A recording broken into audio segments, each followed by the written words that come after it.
नमस्कार बंधुरा आमार चैनेले सबाइके स्वागत। आज आमी शेयर करब आम पोड़ा शरबत। तो खूब सहजे किभाबे आम पोड़ा शरबत बानिये नेওয়া যায় सेटाई आजके आमी तोमादेर देखाबो।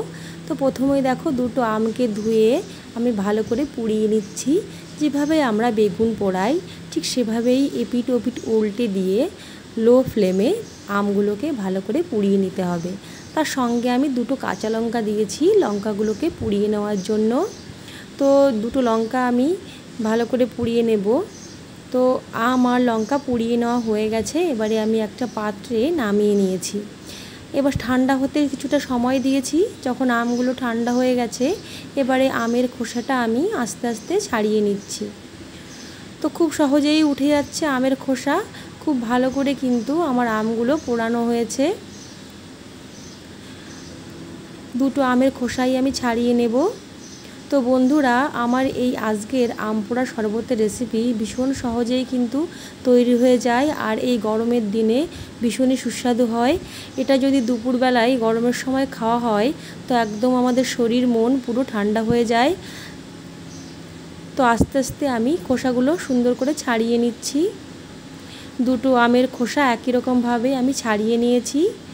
যেহেতু আমার আমগুলো খুব ভালো পোড়া হয়েছে সেজন্য গ্রেটার দিয়ে গ্রেট করার প্রয়োজন হচ্ছে না।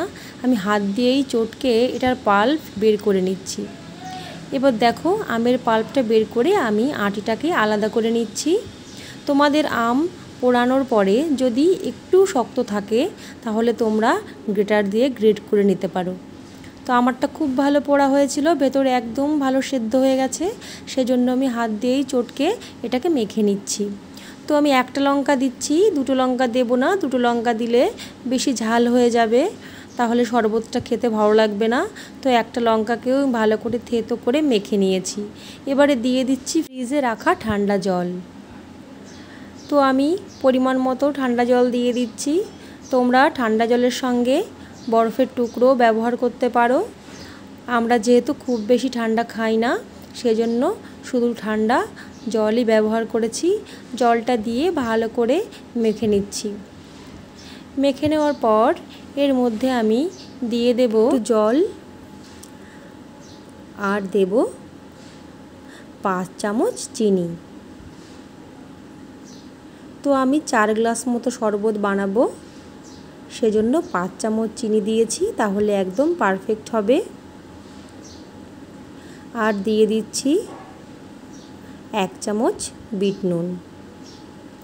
বিট নুন দিলে কিন্তু শরবতের টেস্টটা পুরোই আলাদা হয়ে যায়।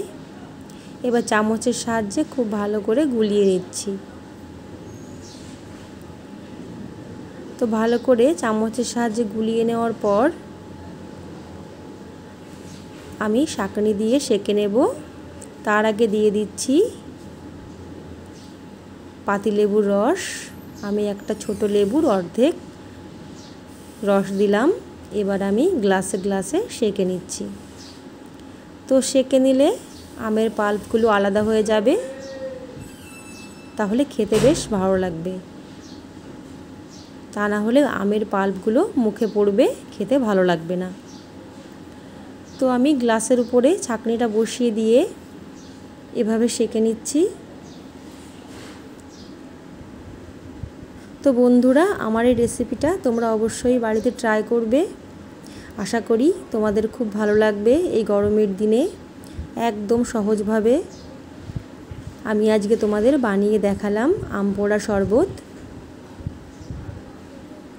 তো আমি এভাবে 4টে গ্লাসেই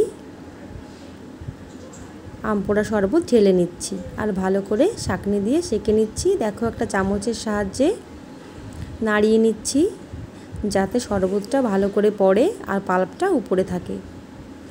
তো আমি 4টে গ্লাসই পুরো ভরে নিয়েছি। এবারে দিয়ে দিচ্ছি সামান্য ভাজা জিরের গুঁড়ো।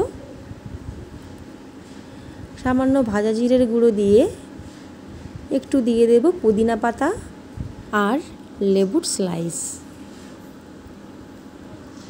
তো বন্ধুরা তোমাদের আজকের রেসিপিটা কেমন লাগলো কমেন্ট করে জানিও। ভালো লাগলে লাইক কমেন্ট শেয়ার করার অনুরোধ রইল। আর আমার চ্যানেলে নতুন বন্ধু হলে চ্যানেলটা সাবস্ক্রাইব করে অবশ্যই আমার পাশে থেকো।